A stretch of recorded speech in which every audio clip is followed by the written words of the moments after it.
Okay, and good morning and welcome to the Lancaster County Board of Commissioners meeting. This is October the 29th, 2019. And on my left, for introductions, on my left we have Deb Shore, Commissioner Deb Shore, excuse me. And on my right we have Commissioner Rick Best. And I think that Commissioner Krista Yoakum will be coming shortly. I am Commissioner Roma Amundsen, Chair of the Board. And will you join me now in saying the Pledge of Allegiance? I pledge allegiance to the flag of the United States of America and to the republic for which it stands, one nation, under God, indivisible, with liberty and justice for all. Okay, and thank you so much for joining in. And Mr. Clerk, will you begin the agenda, please? A copy of the Nebraska Open Meetings Act is located on the wall at the rear of the hearing room. Additionally, a copy of our material to be discussed at today's open meeting is available from the county clerk's staff at the front of the hearing room. The material can also be viewed at the county's website at lancaster.ne.gov. Agenda item 1 are minutes. Approve of the minutes of the Board of Commissioners meeting held on Tuesday, October 22nd, 2019. I move approval.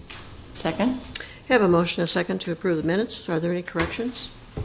Please call the roll. Shore, Yes. Yoakum, Yes. Vest, Yes. Amundsen. Yes. Motion carries 4-0. Number 2 are claims. Approval of all claims processed through October 29th, 2019. Move approval. I second. I have a motion and a second to approve the claims. Any discussion? Please call the roll. Vest, Yes. Shore, Yes. Yoakum, Yes. Amundsen. Yes. Motion carries 4-0. Next is number 3, special presentations. Lancaster County Visitors Improvement Fund grant of $100,000 to the Malcolm Youth Sports Association for perimeter fencing on softball and baseball fields. Matt Tiemann, Malcolm Youth Sports Association President, and Jeff Mull, Convention and Visitors Bureau Executive Director. Play ball. And good morning. That was easy, wasn't it? Good morning, and we, the Visitors Promotion Committee back in August, and the Convention and Visitors Bureaus, and all the people that have an extreme interest in tourism in Lincoln and Lancaster County, reviewed a lot of really good grant applications, and we continue to see 3 or 4 grant applications per quarter come into the Visitors Promotion Committee. This time around, the Malcolm Youth Sports Association presented a grant request to the VPC and then the county board for dollars to improve their existing baseball and softball fields, as well as expand their existing baseball and softball fields. And through a great bit of conversation and a very healthy conversation about the pros and cons of this type of development, it was decided in the VPC meeting to not grant the dollars to Malcolm Youth Sports Association for reasons such as the interest in bringing in people from outside Lincoln and Lancaster County. The discussion that we had with the county board and the staff meeting, I think, was a great one. You guys did a great job vetting the true interest of youth sports in Lincoln and Lancaster County, and they were given the opportunity to receive $100,000. And I think from a personal standpoint and a professional standpoint, I think this is a wise investment for our county. Youth sports, it's no secret, is a $15.5 billion industry nationwide and has grown 55% since 2010. So people are traveling with their kids, they're going to tournaments, they're spending money in communities, and Malcolm has done a great job. I've learned a lot about their complex. In fact, we were talking about hitting mechanics because you and I are both baseball and softball lovers. This is the future of sports tourism in our community and our county, and it's wise that we make investments to improve our sports facilities and build new sports facilities. So super excited for Malcolm, and I want to give Matt a chance to talk about their project. We're also very excited about our project. Our planned complex is being made possible through the Malcolm Youth Sports Association, the Village of Malcolm, Malcolm Public Schools. We're all working together on this along with our community. We are a very small community in northwest Lancaster County, but we've already secured over $700,000 toward our planned $1.5 to $1.6 million project that we have going on out there. This will allow us to have the first truly what we consider to be state-of-the-art facility in northwest Lancaster County. This will allow us to host several league tournaments, regional tournaments, as well as, primarily this is for our weekday youth in Malcolm. but on our weekends, it really frees up us to bring in those teams from out of town into Lancaster County. In addition to that, our new fields will free up our existing fields so that our Legion program and our high school program can continue to flourish out there. We're addressing safety concerns of parking that's currently going on out there. We almost every night get visited by the Lancaster County Sheriff's Department asking us to move people off the road. We've already added 160 parking stalls to our facility in the last month. As construction is completed, we will finish with the rock top in our parking lot for the remainder and give us a total of over 220 stalls for our complex to hopefully ease that safety concern that the county has. We're going to host, thousands of out-of-town visitors. We currently travel to northeast Nebraska, central Nebraska, southwest Nebraska, just so that we can get in tournaments that are to our level of play. Those towns have been asking us for years, when can we get back to your area to play? This will allow us to bring them back to Lancaster County.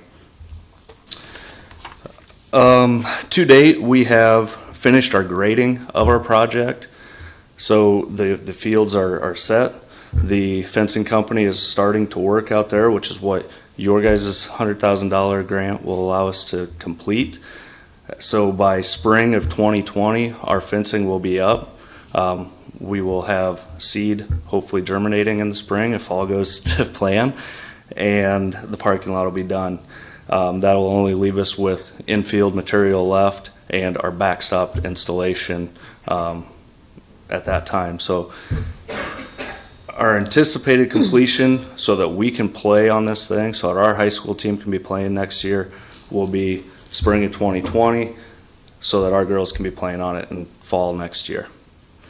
One thing I do want to add really quick is in the process of reviewing all the grant requests that we get, we make a lot of recommendations about ways that people could improve their grant request or reasons why we don't give them the full amount of money. And this time around, we had asked Matt and the team to take a look at their fence distances because we felt that some of their fields were a little too small to not do 8U to 14U baseball and softball. And I think you've done a good job of doing that. I know you shared that with me, that you were able to push some of the fences back.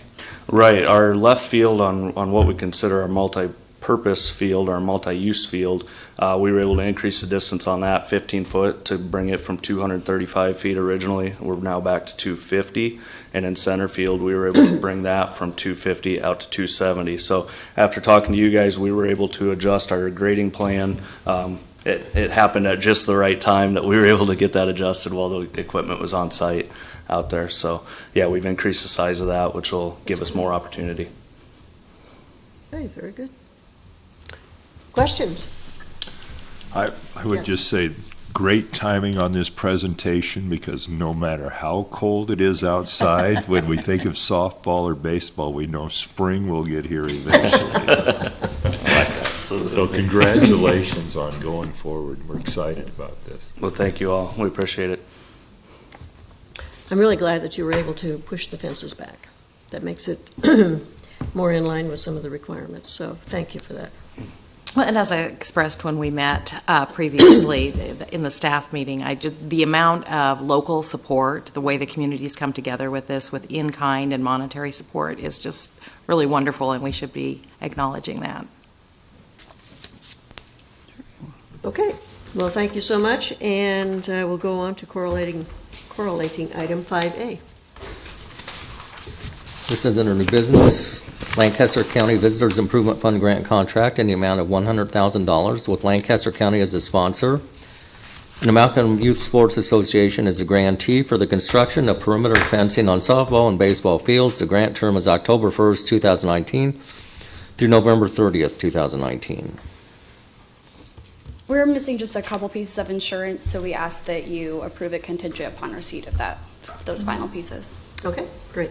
I will move approval contingent on the receipt of the insurance documentation. I'll second that. Okay, we have a motion and a second. Is there any discussion?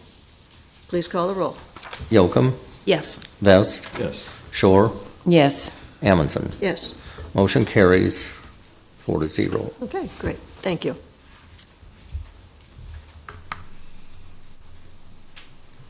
3B is Regional Prevention Coalition Annual Presentation. Sandy Morrissey, Regional Prevention Coordination Director. Okay, good morning. Good morning. So, Roma, I too just got back from vacation, and the cold heat, I think I've lost my voice. So, Where did you go? Clearwater Beach, Florida. Yeah, You went the other it was I went beautiful. the other directions. I was in Canada. Yeah, it was wonderful. Good, good, good. So, good morning, and for those of you I haven't met, I'm Sandy Morrissey, Prevention Director at Region 5 Systems, and we receive substance abuse prevention block grant funds annually. It is legislatively mandated that 20% of those block grant funds go into prevention. So when we speak prevention, we're talking dollars available up until the time an intervention or therapeutic intervention takes place. So we serve Lancaster and the surrounding 15 rural counties. So we are we're second major metropolitan and challenged with those 15 rural counties. We have coalitions throughout all those rural counties as well as Lancaster. So I have asked Terry to join me. She's going to be the voice with talking about the programming, so you don't have to listen to me. But I do want to say, and Roma and Deb probably recall, we are in our sixth year, just completed our 6th year with Partnership for Success grant.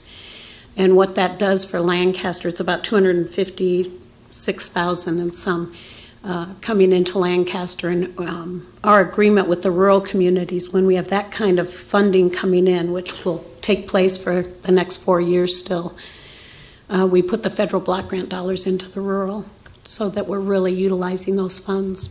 So Terry's going to talk to you in regards to what we're doing under Partnership for Success.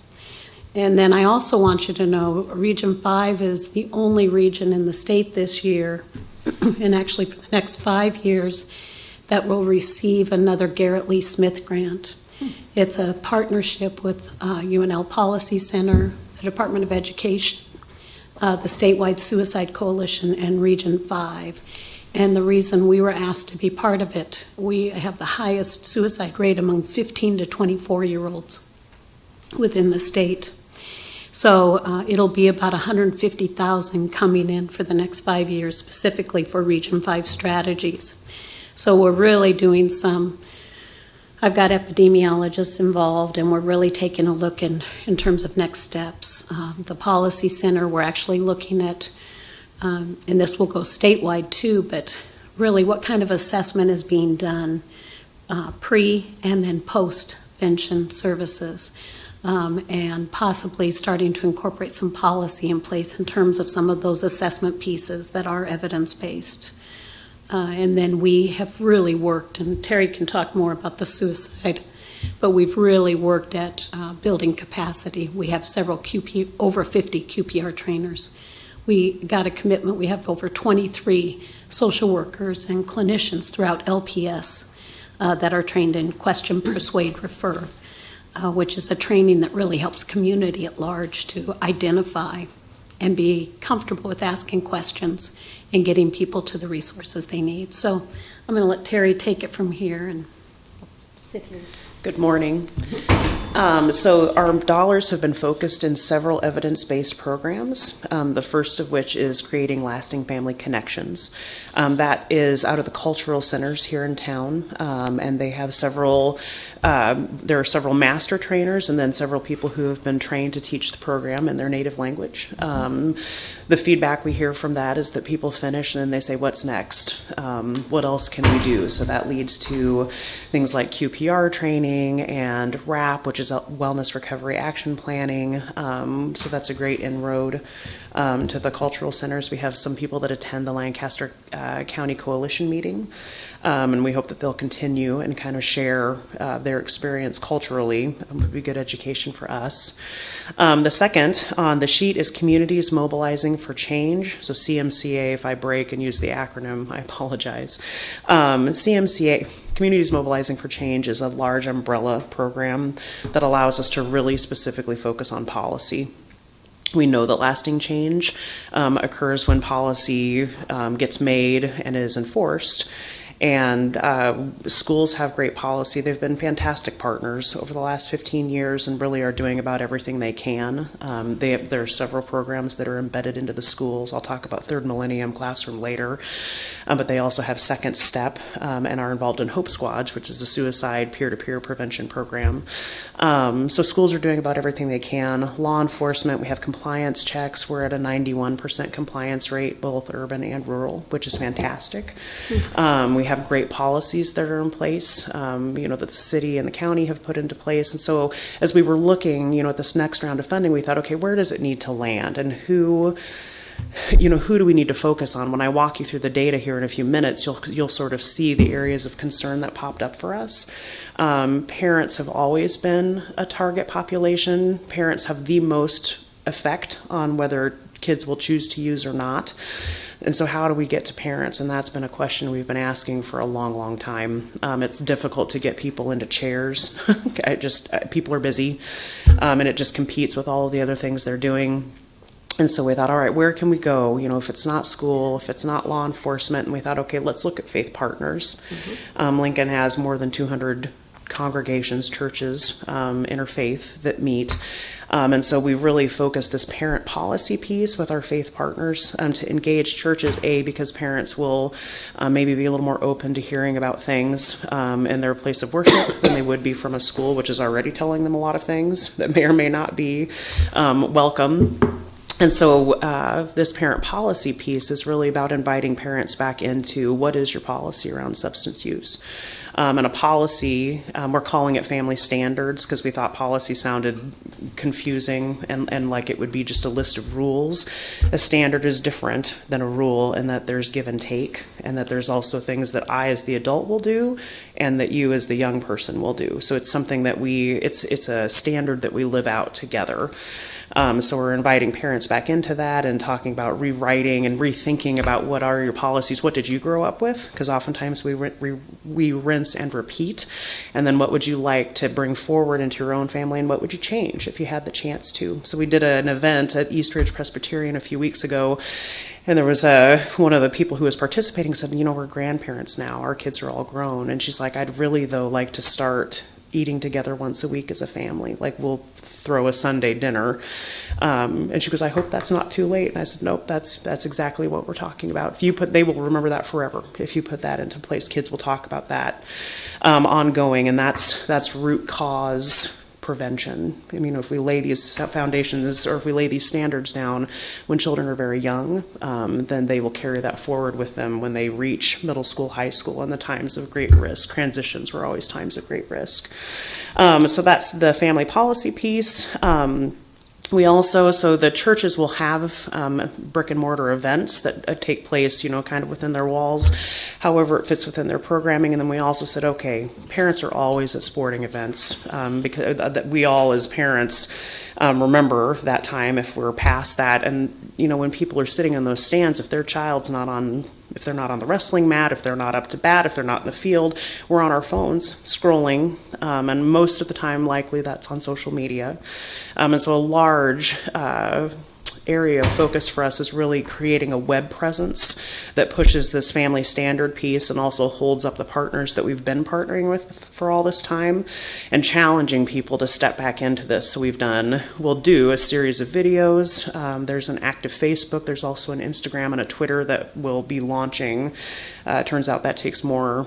There's a lot to that, so we're working on that. But the Facebook presence has been here for several years. And that's been rebranded to talkhearttoheart.org, which is a little further down your list here. So it's talkheart and then the number 2 heart.org. And that website kind of focuses on 5 areas. So this whole idea of parenting and policy and your piece of this larger piece for prevention of substance use among our young people. So it's parenting, risky behavior, substance abuse, and mental health. So those are the buckets that things will kind of fall into. There's lots of articles, there's lots of resources, and then we are developing a series that you can print off and do at home, or look up and find someone, most likely a faith partner, who's participating and actually go and do this workshop series with other folks, if that's how you choose to do that. We wanted this to be winsome for folks and not just drop the hammer. A lot of that happens, and when we came together as a coalition at the start of this funding, we did some group work around what do you feel like you hear the most as a parent, and it was what you would probably expect: negativity, and you should be doing this and you shouldn't be doing that, and all this list of perfect things you're supposed to be doing. And what would you like to hear? It was overwhelmingly things like, I just want someone to tell me it's going to be okay.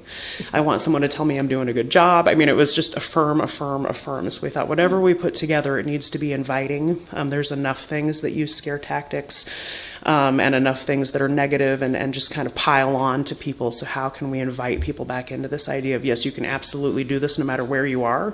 You can step into it and be successful from here on. So lots of media presence. We're working with Kid Glove as our marketer, so they've helped with social media. They helped develop the website, which launched in September. And then they're helping us do our marketing, so targeting specifically Lancaster County, urban and rural, to invite people to be a part of our social media presence, and also to invite them to other activities that are happening. SKIP, so Community Prevention or Community Intervention and Prevention, does 4 community trainings that are hosted at different schools throughout the year, so 1 a quarter, and we'll invite people to attend those. The topics are set at the beginning of the year. The first one just happened last Thursday, and it was on vaping. Specifically vaping, THC, and tobacco, and was really well attended. So inviting people to be a part of that, it rotates throughout so that it's hopefully not centered on one school or another. We always probably get the most attendance from the school that's hosting, but there have been lots of people who visit from other schools, so we'll continue to do that. They also do the prom and graduation letters, which has been a strategy that's been happening for a long time. So around those times of huge transition, the prom cards are to the young person. Whatever you're doing tonight, please celebrate safely and soberly. And then the graduation letters are to the parents. Like, this is a good time to model good behavior. We also, when we polled parents, there was a lot. I have a early college age student, and I felt like when he graduated, everybody was like, congratulations, mom and dad, you're done. And so I have parented more as a parent of a 19-year-old than I ever did. His junior and senior year, he was so busy. So we have invited lots of people with kids that age back to the coalition table. Like, our kids are every bit as much in need of us kind of putting forth these family standards as our kids in elementary school, middle school, and high school. So we'll continue our focus on middle school and high school. Those are natural places, but we're also going to really focus on elementary, inviting those parents to start that conversation early, and college age parents who are not finished. Like, we still have lots of things we could be saying to our college age students. We also have the program Third Millennial Classroom and LPS. So if young people receive a ticket for either alcohol or marijuana, and they are not charged by the county attorney, then they will still participate in Third Millennial Classroom through the grant. So LPS will send them through. It's a web-based program that's education and has great outcomes. Like, the difference between the pre and the post test is pretty startling. When Russ Dewing shared that with us, we were very pleased to see that. So we'll run some focus groups here in this coming year of people who've participated to see what their perceptions were, and has that changed some other behavior, as well as done some education pieces. And then we have WRAP in the Lincoln Public Schools. That's Wellness Recovery Action Planning, and a 9-week program that really focuses on wellness and what do I need to do to stay well, like my own piece of my wellness. And so that's active in the schools. Responsible beverage server training, which is a statewide initiative. And then we're supporting coalition chairs, some staff for the faith partners, and support staff and evaluation. So that's the PFS grant. The suicide piece, there's a couple of programs. Sandy mentioned we have 50 QPR trainers, question, persuade, refer.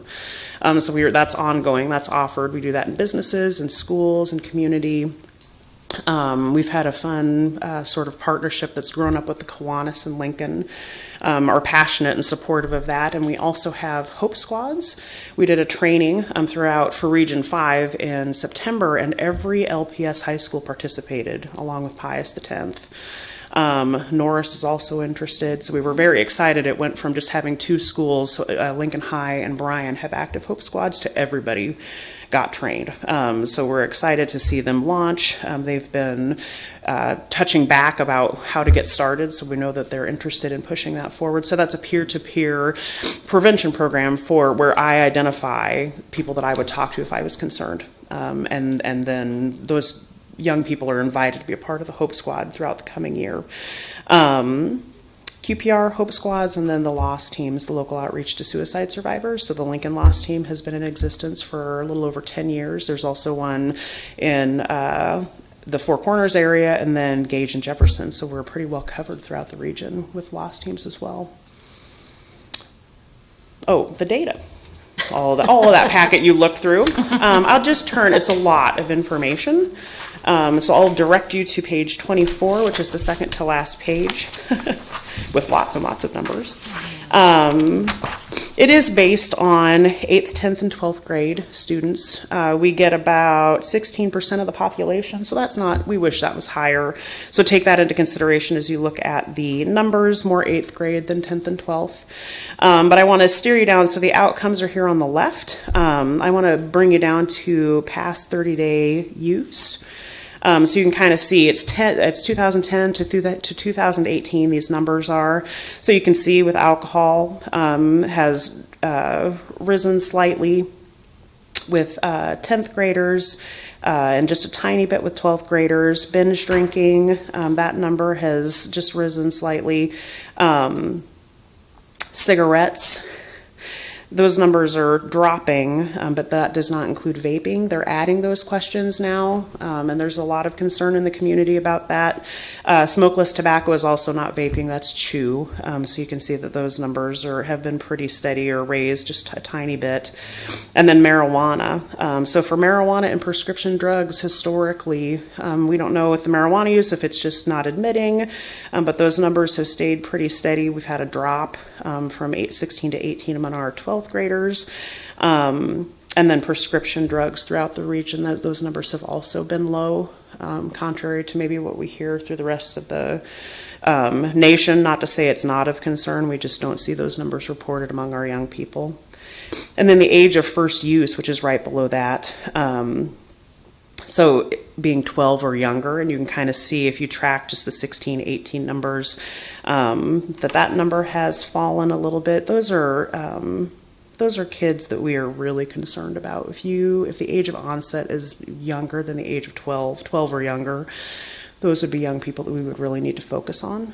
For whatever reason, because they're at hugely increased risk to move on to other substance use, because this tracks smoked cigarettes, drank alcohol, or smoked marijuana before the age of 12. And then I'll have you drop down to experiences with families. Overall, as you look at those numbers, help for personal problems, we feel like young people are pretty secure in the fact that they've got help. If they need it, those numbers are high and raised even a little bit for 12th grade from 85 to 87. And then discuss the dangers of alcohol. So if you go way back to when I talked about family policy, this is the piece of data that we look at that would be concerning to us. So if you look at 8th grade, about 50% of them talked about alcohol with their 8th graders. So that's just a little over half. And then that drops. 10th graders, 44. 12th graders, it's 45. We'd really like that number to be more reflective of, how many kids feel like they have someone that they could talk to. We'd really like that to be a higher number and to see that move. And if you go through, there's some suicide data on page 18. Have I been depressed? Have I considered suicide or attempted suicide? And then also there's, where are young people accessing alcohol? Earlier in the report, most of our young people are getting it either from a friend's house with or without permission, or from their parents' house with or without permission. That used to be a high number would be accessing alcohol at their own home without permission, but the number who have parents who do know is raising. So that's of concern to us too, which leads us to really want to focus on families as well. So that was a brief flyby of the SHARP survey. We do this every 2 years, so you're looking at data for 2018. And pretty consistently from 2010 to 2018, we've had that data, so it's been good to be able to track. comments? It's a lot of information. It is a lot of information. Yeah, you got the quick flyby. No, but I can attest to some of the peer programming that's been happening, like at the cultural centers, and in talking with refugee populations where there have been high suicide rates. Nebraska has been really good about that. I've talked with refugees who've participated in the National Refugee Congress, who say that in Nebraska there have been many fewer suicides, and it has been a combination of being proactive, of being culturally appropriate, and of feeling like they belong in the community, that they are able to have cultural activities, familial activities, and feel like they belong in this community. So I think that's really good work. And know that with our culturally and linguistically appropriate services dollars, we plan on having another interpreter training specific around mental health. You know, some of our interpreters have really been trained with medical, but so the mental health, which I think will also be more inclusive then. Yeah. Okay, other comments? Thank you for all that information. That is really impressive. You're so welcome. Thank you. Thank you for coming. Thank you. Number 4, consent items. These are routine business items that are expected to be adopted without dissent. Any individual item may be removed for special discussion and consideration by a commissioner or by any member of the public without prior notice. Unless there's an exception, these items will be approved as one with a single vote of the Board of Commissioners. These items are approval of utility permit number 1884, allowing Black Hills Energy to install and extend a new gas main on both sides of Southwest 40th Street and West 8th Street right-of-way. There is no cost to the county. Right-of-way contracts with the following: Janet L. Krause, 134th Street and Princeton Road, in the amount of $559. Larry Lee Schlake, Southwest 2nd Street and West Hallam Road, in the amount of $649. Calvin Prang, South 176th Street and Panama Road, in the amount of $163. Ganna Trucking and Excavating, Inc., South at 54th Street and Woodstock Road, in the amount of $1,675. Ronald J. and Lisa L. Switek, Southwest 56th Street and West Old Cheney Road, in the amount of $271. Adam and Maria Wackel, South 114th Street and West Saltillo Road, in a total amount of $2,128. Thomas J. and Brenda R. Messick, North 84th Street and Little Salt Road, in the amount of $1,390. Received and placed on file the quarterly report from the County Attorney's Office. Setting a public hearing for Tuesday, November 5th, 2019, for Tuesday, November 5th, 2019 at 9 a.m. in Room 112 of the County City Building regarding miscellaneous 19003 vacation of a final plat on property generally located at 4180 North 148th Street. Move approval of the consent items. I'll second that. We have a motion and a second to approve the consent items. Please call the roll. Yocum, Yes. Vest, Yes. Shore, Yes. Amundson. Yes. Motion carries 4-0. Number 5, new business. 5B is an interlocal agreement with the state of Nebraska to provide building space to make available residential programs and treatment services in a secure and safe environment through the Youth Rehabilitation and Treatment Centers for youth committed to or placed with the Department of Health and Human Services Office of Juvenile Services.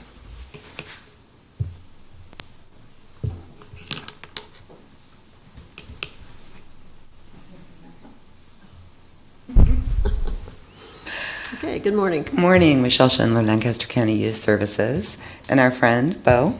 Bo Botel, General Counsel, Department of Health and Human Services. Good morning, Karen Peterson, Lancaster County Property Manager. So, to begin, we're coming forward with a proposal for a contract for HHS to lease part of the units in our secure facility, as well as shared space within the facility. We've briefed you a little bit before, but as you know, Dave Durbin and Karen have spent a significant amount of time in drawing up this contract and working with a team from so many different agencies that I didn't know existed with HHS to come to this proposal. I don't know if you want to. The department and the state would obviously ask the board to execute the contract for the lease. It'll be extremely helpful for us in our mission to serve juveniles in the state of Nebraska. It'll augment the current YRTC facilities, which we have one in Kearney and Geneva. This will be a third location that will continue to serve the youth with high acute needs. So we greatly appreciate your support in this lease. I personally, from working with youth for 30 years, and most of the youth that go to Kearney or Geneva come through our facility, at least for Lancaster County. Not all, but most. And I think that we were really blessed in working with our Sinclair Hilly in developing our facility to be up to date and have standards for movement, for sight, programmatic space, bright light, just many of the things that, I mean, our facility looks like a school. And, you know, working with kids, it's not really the facility that is the work, it's the stuff you do within the facility. But we have a facility that allows us to do the work we want to do. And I think it's a good opportunity for us to utilize our space that's not being used because of JDI and other things. So we see that throughout the country where people refurbish their facilities for other things. And from seeing the facilities that Kearney and Geneva work with, I think it will serve you well. Oh, we have no doubt. Okay. Do you have a timeline with regards to the project, or? The lease will become effective upon execution. Okay. So if the board chooses so to sign, and we hope that you do, the lease will become effective, rent will start to kick in, and we'll go in and make some modifications to the facility to make it usable for us, for our purposes. We would hope to have the facility up and running and be able to have a juvenile in the facility after January 1st. We've set weekly meetings, so myself and some of my team and some of their team, the director and their person who's in charge of programming. So we're meeting weekly to look at certain of our policies that will be adjusted. Obviously, this is their program and they're running it, but they're working very closely with us to share with us what's going on inside our doors. But I mean, it's their program. But we have those weekly programs going on. Meetings. Karen, you'll be overseeing or you'll be receiving site updates? Yes, I will. I will receive a specification prior to any work being done at the facility. Okay, Yes, that's I will correct. review. All right, because it is really still a county facility. Absolutely. Yes. Yes. Okay. And Karen, I would just Okay. follow up, all the terms and nuances that we discussed at last meeting, those were all accepted and those are part of the Yes. agreement. So Yes, yes, they have. it is as we discussed last week. It is, as we discussed, there was one slight modification, and that when the lease came back for the final revision, they had asked for some additional parking spaces. We checked with Shelley, we can certainly accommodate that out there, and that was figured into the rent. They are paying a small amount on a per diem stall to help defray some of the costs of the parking lot maintenance and snow removal. Right. Okay. Well, That's the just- only change. Just, No yeah, removal. great. No removal. We've had a lot of folks, and I'm sure your side, the state has as well, worked really hard to get all the points that were needed to come together on this. And I just really commend our people and your people for finding an agreement that we hope is going to work well for everybody involved. I would like to add, just as a taxpayer who pays local and state taxes, I personally think this is a fiscally responsible approach. And I mean, obviously, I'm thinking about the kids, but I think we're being very fiscally responsible, the state and the county, and I like to see that relationship. I think it's nice. Okay. Anything else? I will move approval. Second? We have a motion and a second to approve the interlocal agreement with the state of Nebraska. Is there any discussion? Please call the roll. Shore, Yes. Yocum, Yes. Vest, Yes. Amundson. Yes. Motion carries 4-0. Thank you. God bless. Let the work begin. 5C is a recommendation from the purchasing agent and Lancaster County Sheriff to award and execute a purchase order to Bisco Technologies for Toughbook notebooks. The total amount of the order is $26,012.08.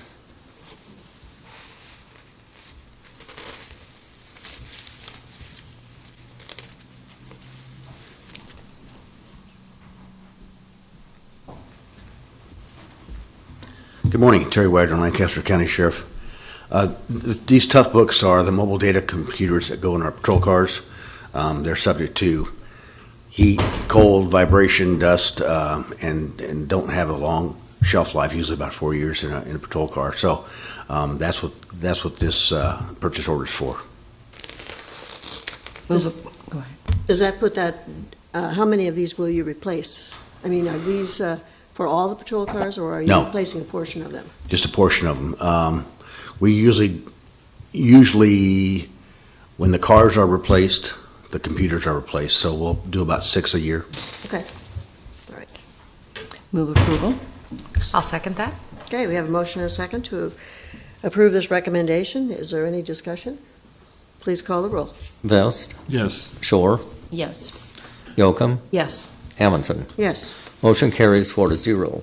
5D is a contract with Ramon Cito Ocampo to provide psychiatric services at the Mental Health Crisis Center for the period of October 1st, 2019 through September 30th, 2020. The cost of the county is $770 per 24-hour coverage period. I move approval. I'll second. Okay, we have a motion and a second to approve this contract. Any discussion? Please call the roll. Yocum, Yes. Vest, Yes. Shore, Yes. Amundson. Yes. Motion carries 4-0. E is a contract with Kubert Appraisal Group in the amount of $2,800 for appraisal services at North 56th Street and Branch Oak Road. Move approval? I'll second. We have a motion and a second to approve this contract. Any discussion? Please call the roll. Yocum, Yes. Vest, Yes. Shore, Yes. Amundson. Yes. Motion carries 4-0.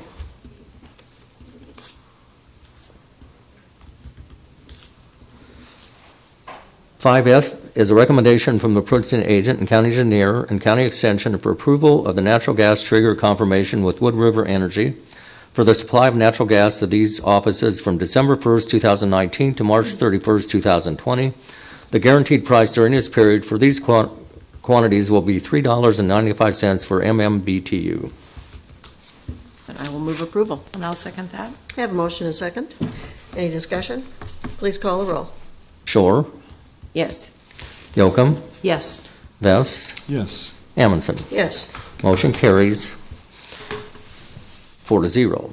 Next is number 6, public comment. Those wishing to speak on items relating to county business not on the agenda may do so at this time. Seeing no one come forward, please proceed. Number 7 are announcements. The Lancaster County Board of Commissioners will hold a public hearing on Tuesday, October 29, 2019 at 6:30 p.m. in room 12 of the room 112 of the County City Building regarding the 1 and 6 year road and bridge improvement program. The Lancaster County Board of Commissioners will hold a staff meeting on Thursday, October 31st, 2019 at 8:30 a.m. in the Bell Luxford Studio with the County City Building. The Lancaster County Board of Commissioners will hold its next regular meeting on Tuesday, November 5th, 2019 at 9 a.m. in room 112 of the County City Building with the Board of Equalization immediately following. The Lancaster County Board of Commissioners will hold a public hearing on Thursday, November 7th, 2019 at 9:30 a.m. in room 112 of the County City Building regarding County Special Permit number 19035. A public sale will be held of surplus county real property on November 7th, 2019 at 2 p.m.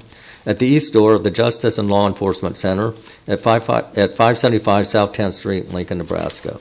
County Commissioners can be reached at 402-441-7447 or commish@lancaster.ne.gov. The Lancaster County Board of Commissioners meeting is broadcast live on Link TV City. For the rebroadcast schedule, visit lincoln.ne.gov. Meetings are also streamed live on Link TV and can be viewed on YouTube. I move we adjourn. I'll second. I have a motion and a second to adjourn. Please call the roll. Vest, Yes. Shore, Yes. Yocum, Yes. Amundson. Yes. Motion carries 4-0. Okay, we are adjourned. Thank you.